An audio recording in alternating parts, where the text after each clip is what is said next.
this award gives potentially another dynamic of the workforce on the Isle of Man the opportunity to achieve something which they wouldn't necessarily have with some of the more, I suppose, traditional awards or ceremonies that take place on the Isle of Man. I think the 30 under 30 just covers a lot more areas within the Isle of Man. It's not necessarily all about business. This is about celebrating the success of people who have achieved things. You know, people don't necessarily have to be in business to be leaders, to have the characteristics to be role models. That might be within schools, it might be within just coaching, it could be within taking something from a charitable perspective, building it and helping get people involved in terms of developing this community even further on the Isle of Man. I think it's kind of a mix of disciplines really. You don't want to have someone who is just specific or niche to a certain area. You want to have someone who is maybe a little bit outside the box than what you'd normally have from a specific award. I mean, usually awards are tailored to you know, one area that someone's excelled in. I think this one gives the opportunity where they've covered many different aspects. If you think about someone who's, there's an example in one of the cyclists who's in the Commonwealth Games team, type 1 diabetes sufferer who has obviously progressed from being just a local sportsman in a different industry. He's now managed to develop himself from a triathlete through to a professional cyclist for an all diabetic professional team.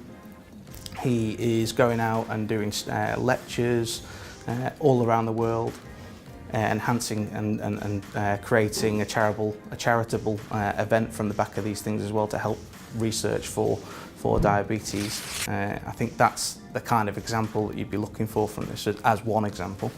But I think also, you know, the entrepreneurial side of things, there's plenty of people on the Isle of Man who have gone and established their own business off their own back, made successes out of it.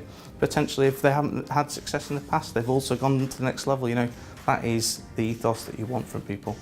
What I want as a judge is I want to see the next sort of, the next generation come through. You know, motivation's a key factor, leadership is a key factor. You want to see people who are kind of helping others around them get to the next level. So why did Newfield get involved in the 30 under 30? I think most of our staff, the average age here is probably about 23 or 24, so it's quite applicable. We've been trying to target a much younger audience base for our kind of primary driver. We're still openly looking for people to increase our recruitment drive.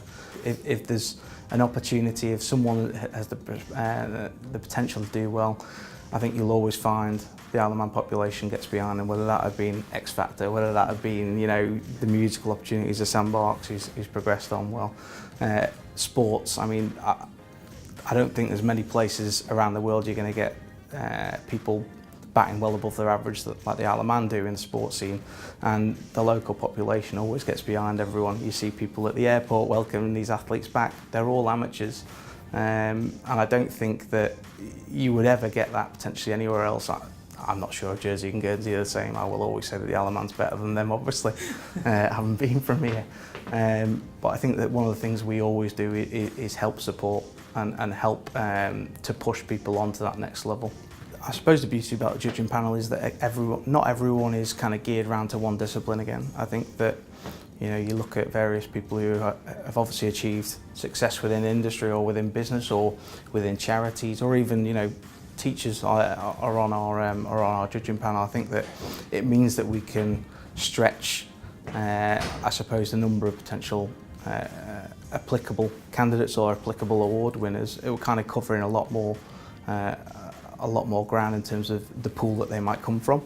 I also think a lot of these people may have the opportunity to give a lot more feedback into some of these, into some of the criteria than potentially you would do it again if it was industry specific. Various people obviously on the Isle of Man, it's not just about what you do in work, it's what you do outside of work. It's a work hard, play hard sort of environment here, whether that again be sport, whether that be in the arts, whether that be in culture. I think that with this panel, you're going to see a number of potential award winners which you wouldn't normally see off the back of that.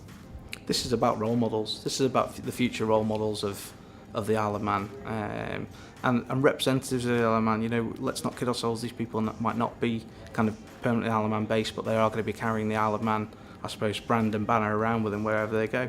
and I think it's important to help them realise their goals, help them understand that they are very much appreciated in our local community as they stand at the moment, and potentially give them the motivation to push them to the next level.